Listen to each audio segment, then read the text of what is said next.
Hello everyone and welcome back to Rocky Ridge Auto. So today we're going to debrief something. So crazy things are happening all around the world, but something that's not talked about a lot is in the vehicle industry. What is coming up new? What is getting created? What is getting developed? What are things that we will have in the future that we didn't have in the past? So we've all seen the electric cars, the hybrid cars, the cars that can do a crab walk, cars that can do a little sand dance, those kind of cars, which not all of them are practical, but some of them I guess has their perks. So there's a car that isn't in this country, but is soon to be released, and I think it's kind of crazy. BYD's over 1,000 horsepower car. You might think, we probably have cars like that. You're right, we do. But this one's a little different. This one can actually jump.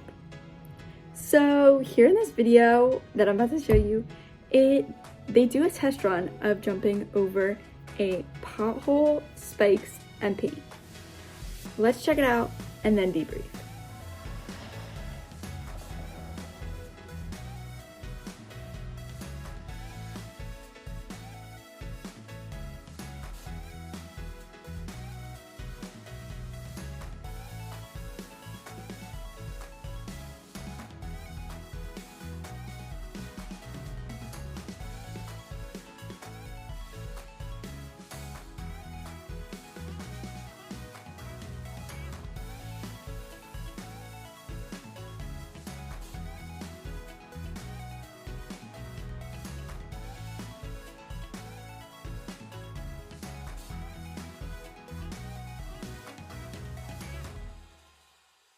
So now that you've seen what it can do, so what is this car and how practical is it? It's DSX suspension system. So what makes this work? What makes it go 6 meters in the air to be airborne and have this happen? Intelligent body control system allows it to jump, lean into corners. This car has a top speed of 192 miles per hour, around a 0 to 60 kilometers in 2.36 seconds. So for Tesla Plaid, they can reach 0 to 60 in around 2.5 seconds. So this being reached in 2.36 seconds, it's a little bit faster. But this car being the way it is probably slimmer, smaller, and can reach that kind of speed faster. And since it's an electric vehicle, it can reach 30% to 80% in 10 minutes. So how fast do you have to be going to reach these 6 meters in the air, airborne, and make it over this pothole? The minimum speed that you have to be going in this U9 is 120 kilometers or 75 miles per hour.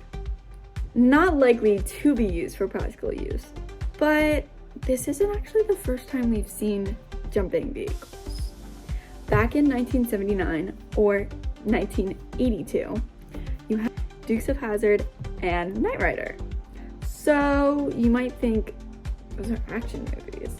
So yes, but they both have multiple jumping stunts and have jumping vehicles. More so in Knight Rider, but both films have jumping vehicles. So in Dukes of Hazzard, just because it's the stunts, they only go 50 to 60 miles per hour, but they use the reinforced suspension. Then for Knight Rider, they went well over 100 miles per hour, and as you can see, they use a booster button. While these are stunts and not normally practical, they might make it look practical in the films. Be able to use a vehicle like that soon. U9 vehicle has a jumping feature built into it, and it's not for dramatic effect or anything like that. Might be cause a dramatic effect. It's a real life thing. These vehicles that they're producing, building, all these ideas that these industries are making are kind of crazy, but it's becoming real life.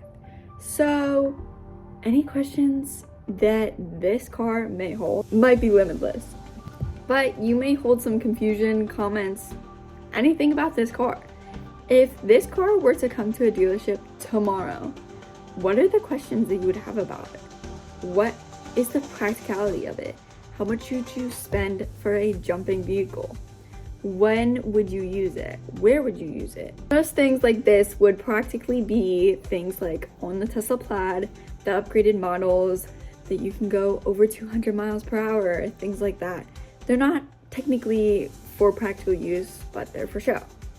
So do you think this car would be for show or for use? Let us know in the comments anything you'd be led to know about this jumping vehicle. Thanks so much for tuning in, and I'll see you next time.